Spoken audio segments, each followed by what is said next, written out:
You hate when that happens. You hate it so much. Grigor Dimitrov, man. Jeez. Okay, so in tennis in general, you hate whenever you see a player retire. You want to see them fight until the end, give it all they have, but if their body's telling them no, I totally understand players saying, no, I'm not going to continue. I'm only going to risk further injury for myself or putting myself in extreme discomfort. So I understand players retiring, but you just hate to see it happen. You hate to see when players are too injured to just keep going, to just keep fighting, to fall on their sword, to go until match point. Even if you're losing, even if you're getting destroyed, even if it's really bad, you just want to see players finish out matches. And it sucks when they're not able to do that. But it sucks even more when that player was dominating the match. See, that's very rare. Normally when players retire, they're already losing. They're already losing and the injury has started to affect them for a while. Maybe they're losing by, a set and a break or 2 sets or something like that. And then they retire after they know basically the match is over with how impaired that they are. But usually when players are winning, or even when the match is really close, players don't retire. Usually you don't see them retire because injuries in tennis are typically not as much as just one abrupt things happens and then they go from 100% to 0. That usually doesn't happen that much. You don't get a Tyrese Halliburton Achilles tear in tennis as often, even though it's not possible. You don't get something where you can go from 100%, you're looking great, one slap thing happens and you cannot move. What usually happens is maybe you have something that's overused. Maybe you have like a small thing like Djokovic had a hamstring tear at the Australian Open at the beginning of the year and he couldn't continue, right? It was different, but it was like he could play, but if he played, he would just be in severe discomfort. And it's like, look, if I'm not winning, I'm not just going to try this out anymore. He even said in the match where he beat Alcaraz in the quarterfinal, if he had lost that second set, he would have retired. And then when he lost the first set, he was like, yeah, I'm done. So you hate to see it happen because it's so rare, but Grigor Dimitrov, one serve, and then immediately his pec was starting to hurt, and then it tore. I don't know if it tore for sure, to be honest. We don't know the medical diagnosis, but whatever it is, it's really bad, and he couldn't continue.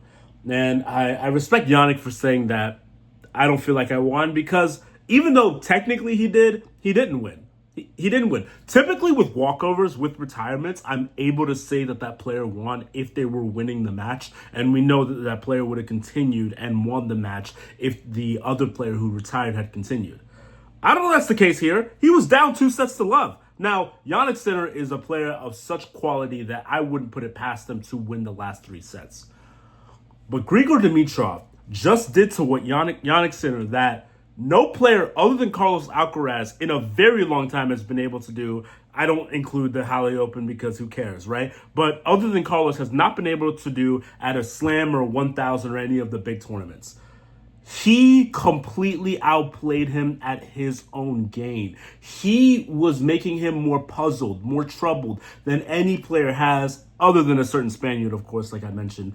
I mean, the serve was fantastic. The first serve percentage was okay, but the pinpoint preciseness of some of those, he won 84% of his first serves. He broke him 3 times. He won more points in this match, obviously. He won more return points. Every stat across the board he was winning, including the big stats, which is he won the first 2 sets, 6-3 and 7-5. Jannik actually broke him in the second set to get it back on serve. And then Grigor broke him right back and then ended up winning the set to go up 2 sets to love. And you thought Jannik is in serious hot water here. Serious hot water. Because you never see him like this. Jannik Sinner is always the player that destroys opponents unless their name is Carlos Alcaraz or one of those guys. He'll blitz right through them like it's nothing. I mean, just this tournament alone. 6-4, 6-3, 6 love to Nardi, 6-1, 6-1, 6-3 to Vukic, 6-1, 6-3, 6-1 to Martinez. Destroying everybody. No match. They didn't even win 5 games in any particular set. He was the type of guy to lose like 5 or 6 or 7 games in an entire best 3 out of 5 match. He just destroys people. But this match, Grigor was beating him. Grigor was beating him at his own game, and he was stellar at it. Jannik may have had some injury issues as well. He fell at the beginning of the first game, I believe, and he just couldn't get over it. He had the physio come out, and maybe he had bumped his elbow or whatever it was. He couldn't get over it, and it was clearly an issue. And it was affecting him for sure. But it was enough to where Jannik should still be able to be winning against a player like Grigor. But the way Dimitrov played today, you're like, how is this guy not a top 10 player in the world? He is exceptional. And then he had this pec injury and he couldn't continue. And you're like, that's why. Because let me look at his history. Let me look at his track record. Because Grigor has had many instances of having to retire from matches. And it just goes over. Obviously, in the HSBC championships, what were these? Yeah. In the championships, Queens. They just, sponsors in that. Queens, he couldn't continue. He had to retire against Gael Monfils. They didn't even start it. He had to completely withdraw from the tournament. Roland Garros, he had a walkover as well. He had won the first 2 sets against Ethan Quinn, and then had a walkover as well, which is really bad after Quinn won the 3rd set. Italian Open, he lost the very first match. Madrid Open, he just lost. Got bageled twice at Monte Carlo by de Minaur. Didn't actually know that happened, but he's had a very just unfortunate set of matches, and a lot of them just really aren't his fault. He had another walkover in Dubai against another Australian, Christopher O'Connell. I mean, he's just retiring matches consistently. His body is just kind of giving up on him, and it's just really sad to see because you hate to see it. He had another walkover at the Australian Open. Wow. So each of the last 3 slams, he's had to retire, including a couple 1000s. I mean, just you hate to see he had to pull out of the China Open last year. Oh my God. Like it's he had to put. Oh my God, the U.S. Open as well. I forgot Francis Tiafoe. That's how he made it to the semifinal. I forget. But the match was essentially over. Tiafoe was going to win that one anyways. But oh my God, Wimbledon last year. So each of the last 5 slams, Grigor Dimitrov has had to retire. You hate to see such a talented player have their bodies just give up on them to the point where they can no longer continue. And then you just ask, what if? What if would a player like Grigor would have been? If you look at a player like Nadal, he won 22 Grand Slams, so he'll be immortalized forever. But because of his injuries, Nadal missed 18 Grand Slams during his career he couldn't play in because he was injured. Compare that to Djokovic, for instance, who only missed 3. And I think 2 of those were because he wasn't allowed in the country. So someone who's been very durable versus someone who's very, very not durable. I shouldn't say not durable, but not as durable. You ask yourself the question, the greatest clay court player ever, one of the 3 or 4 greatest players ever, could have been even greater if his body hadn't given up on him. And a player like Grigor, how great could he have been if his body hadn't consistently given up on him? He made it all the way to number 3 in the world. I mean, so he's had some success. He's made over $30 million in prize money, and, he's won 9 titles on the ATP Tour. I don't think he's won a title in almost 8 years.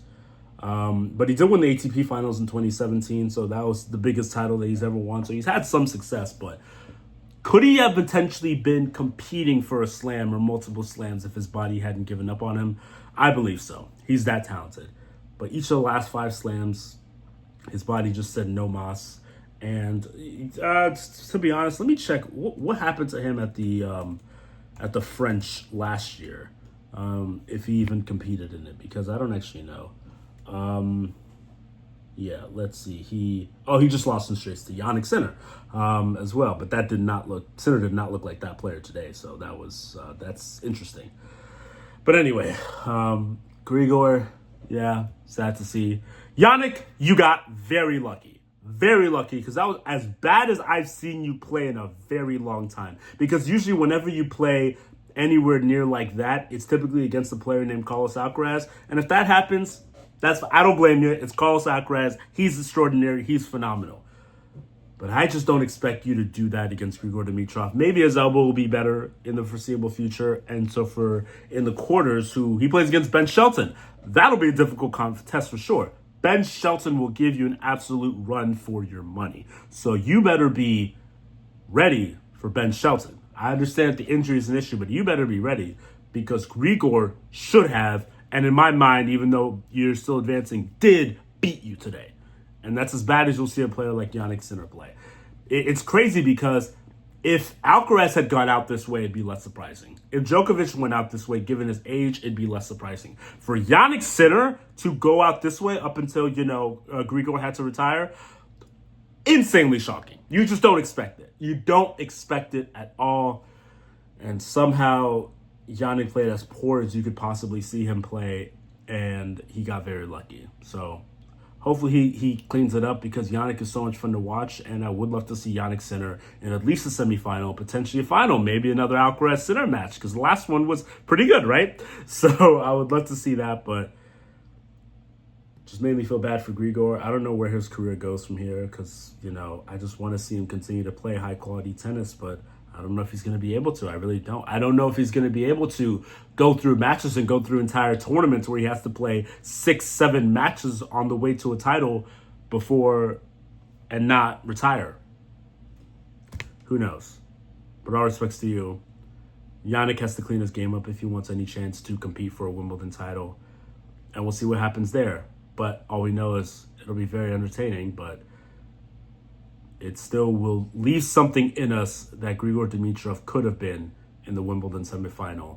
And because of his body, unfortunately, he won't be. And that sucks.